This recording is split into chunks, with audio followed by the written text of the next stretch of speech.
em Israel, e falamos também acerca das características da monarquia do tempo de Saul, né, o primeiro rei de Israel, alguns aspectos importantes, né, do seu período, do exercício da sua monarquia, e o período da sua queda, né, o momento em que ele não foi mais autorizado a continuar como rei em Israel. Então, passado esse período de Saul, vamos entrar agora no período da monarquia davídica, tá certo? Vamos estudar acerca agora da monarquia davídica. Então, como diz aqui na página 19, Davi, o período entre o ano 1000 e o ano 961 a.C., tá certo? Antes de comentarmos sobre a monarquia de Davi e o estado dinástico, vale a pena tecer algum comentário sobre a sua vida particular, especialmente sua carreira pregressa, tá ok? Então, dados pessoais acerca do nosso personagem agora, acerca de Davi. Davi pertencia à tribo de Judá. Era bisneto de Ruth, uma moabita, e Boaz. De acordo com 1 Samuel 16:11, ele era o filho mais novo de Jessé. Sua atividade na família era de cuidar do rebanho, pois era pastor. Foi nessa atividade que começou seus atos de bravura, quando ele matou um leão e um urso, agarrando-o pela barba, conforme 1 Samuel 17, 34 ao 36. Ele era bastante modesto com respeito aos seus progenitores, insinuando que sua família não pertencia ao ciclo da nobreza, conforme 1 Samuel, meu livro de Samuel 18:18. Mas aprove Deus fazer dele o progenitor de uma linha de notáveis descendentes, da qual nasceu o Salvador do mundo, Jesus Cristo, conforme a genealogia que está em Mateus 1:1-17. Provavelmente foi nos seus solilóquios que, debaixo da sombra das árvores, diferente de um diálogo, um solilóquio, a pessoa tratando consigo mesma, né? A pessoa falando em solo, né? Falando sozinha. Debaixo da sombra das árvores, que ele desenvolveu seu talento de músico e poeta. Esse tipo de vida simples e humilde atrás do rebanho lhe trouxe grandes lições, as quais ele nunca esqueceu. E quando ele parecia esquecer, Deus lhe fazia lembrar que havia lhe tomado de trás das ovelhas. Veja, interessante a colocação, ou seja, como está ali a figura demonstrando, a cuidar das ovelhas, está a tocar o rebanho, né? Estar a zelar pela vida dessa criação, né? A vida desses frágeis animais. Então, veja só a ligação que Deus estabelece entre ele e a sua origem, a simplicidade da sua origem, né? Sem nobreza, sem uma vida mansa, tranquila, regalada, uma vida de privilégios, uma vida bastante simples, e uma pessoa improvável para assumir a posição que assumiu. Uma situação impensável para a grande maioria das pessoas. E quando Deus vê ele crescer, ele se desenvolver, ele chegar a um nível bastante alto no sentido de poder, em sentido de no sentido da administração do estado que estava gerindo, Deus faz lembrar que a sua origem é simples, a sua origem é humilde, para que ele não caia no erro de saber que o valor está em si mesmo, que o valor está em simplesmente o fato dele ser alguém autossuficiente, de ser alguém que é grande simplesmente porque é extremamente capaz, extremamente competente e individualmente é suficiente para si mesmo e para reger aquele estado, mas sim que Deus o capacitou, que Deus proporcionou a ele esta oportunidade de subir, de crescer, de administrar. Então fala, eu tirei você de trás dos rebanhos, ou seja, você estava envolvido nessas atividades de cuidar do rebanho, de cuidar da vida dessas ovelhas, desses animais. Você não estava se preparando numa grande instituição ou junto a um outro palácio real, ou aos pés de algum rei ou de algum tutor, ou de alguém que estivesse te preparando, de algum chefe militar. De forma alguma, você era uma pessoa improvável para essa situação. Então, quando você chega a essa situação, é porque eu proporciono a você e mostro através de você a minha glória, mostro através de você o meu poder, a minha sabedoria. Então, Davi, conforme é confessado no livro de Atos dos Apóstolos, Davi é um homem segundo o coração de Deus. Mesmo com todos os seus defeitos, com todas as suas falhas, com todos os seus erros, porque é humano, não é perfeito, ele não é Cristo, ele não é o Senhor Jesus Cristo, aquele que é perfeito de fato, aquele que é Deus, que é Senhor, ele é um ser humano com falhas, com erros, né, com defeitos, mesmo levado por esses seus defeitos, suas falhas de caráter, de personalidade, a cometer erros gravíssimos, ele os reconhece, ele reconhece esses erros, ele se arrepende por esses erros, ele sofreu por esses erros, ele colheu o fruto deles, né? Ele teve que carregar um fardo pesado decorrente dessas más atitudes, dessas más decisões que tomou, mas ele sempre voltava-se para Deus, ele sempre humilhava-se perante Deus, diferentemente de muitos que entendem que bastam a si mesmos, que são suficientes para si mesmos, não precisam de Deus, não precisam se arrepender, não precisam pedir perdão, não precisam voltar atrás, que tomam suas decisões, afetam a si e a outras pessoas e acham que não precisam pedir perdão, não precisam voltar atrás, não se arrepender de nada, como muitas pessoas que hoje confessam, não me arrependo de nada. Isso na verdade é uma incoerência, isso na verdade é uma loucura, porque que pessoa que não comete erro e que não precisa se arrepender e não precisa pedir desculpas ou pedir perdão, né, o mais adequado, o mais correto, pedir perdão pelos seus erros. Então vemos nas características de Davi a sua origem humilde, desprovida, a bênção de Deus na vida dele, o grande crescimento, a grande oportunidade proporcionada por Deus na vida dele, o nome do Senhor sendo glorificado através do crescimento desse pequeno homem, né, desse pequeno jovem que vai galgar uma posição bastante elevada, vai ser um monarca que vai estabelecer a sua marca para a história. Jamais Israel terá um outro rei humano, físico, como este rei, o rei Davi. É o rei que marca, mesmo tendo um antecessor, é Davi que marca a história, né? Depois só o rei que superará essa grandeza desse nome é o rei Jesus Cristo, rei dos reis e senhor dos senhores. Mas tirando essa questão de Cristo como rei, o rei, temos o nome do rei, a figura monárquica temos na pessoa de Davi, como temos a figura do profeta, do legislador Moisés, e na figura do monarca Davi, tá certo? Então temos aí Davi, a origem dele, a humildade de sua origem, né, a simplicidade de onde veio este grande monarca, esse grande administrador do reino de Israel. Com relação ao seu relacionamento com Saul, podemos ver aí em 1 Samuel 16, 17 e 23, Davi na corte de Saul, servindo a ele como arpista, tocando para tranquilizá-lo, tá certo? Então temos aí algumas características do período em que Davi passa a se relacionar com Saul. É de estranhar que Saul não conhecesse Davi, conforme 1 Samuel 17, 55. Pois no capítulo 16 e 17 a 23, Davi aparece como seu servo, tangendo sua harpa para libertá-lo de um espírito maligno que lhe atormentava.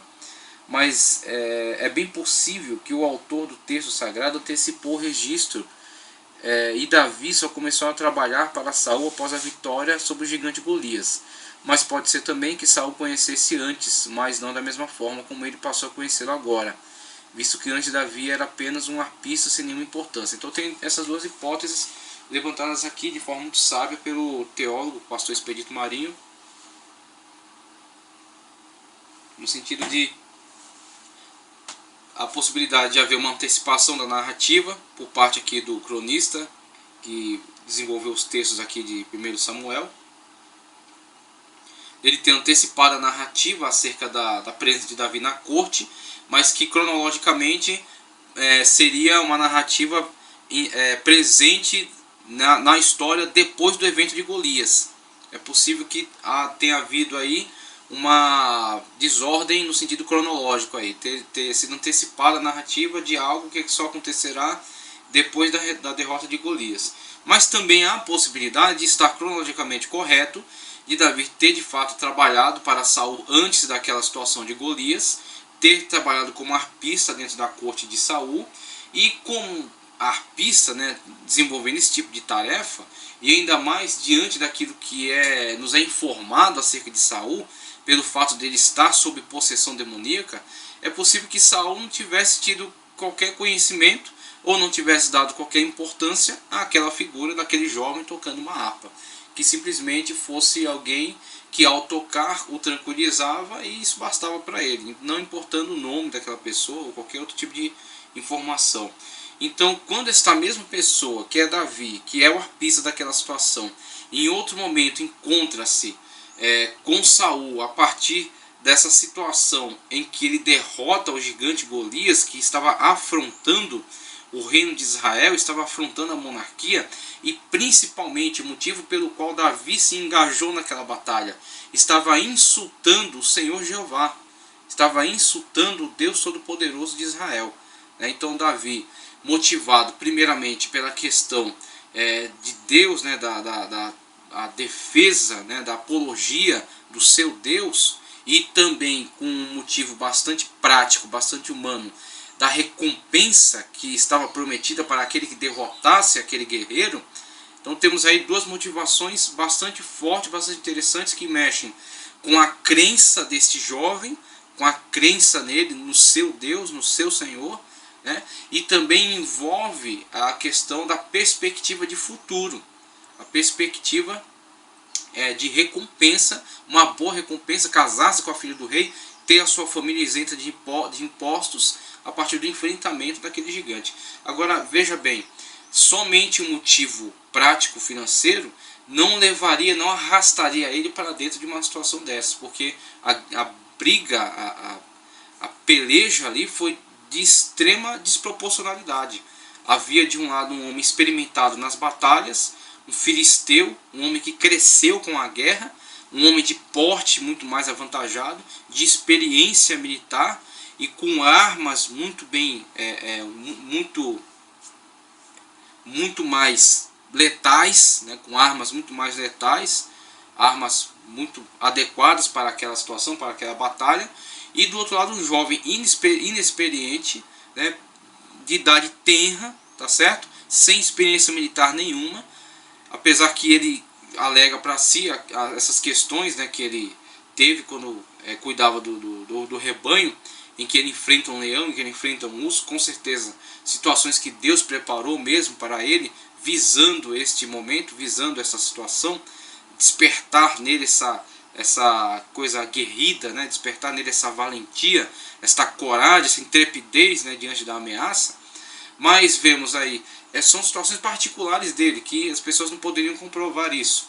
Ele alega para si, mas não poderia ser comprovado.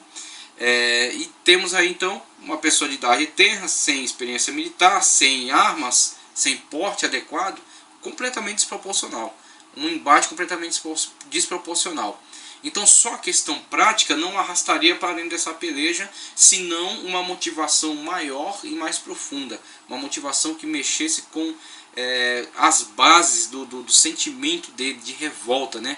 Que despertasse nele toda esta revolta. Então vemos aí Davi, ao entrar, ao se engajar na luta, ele está com a motivação certa, ele está com a motivação correta.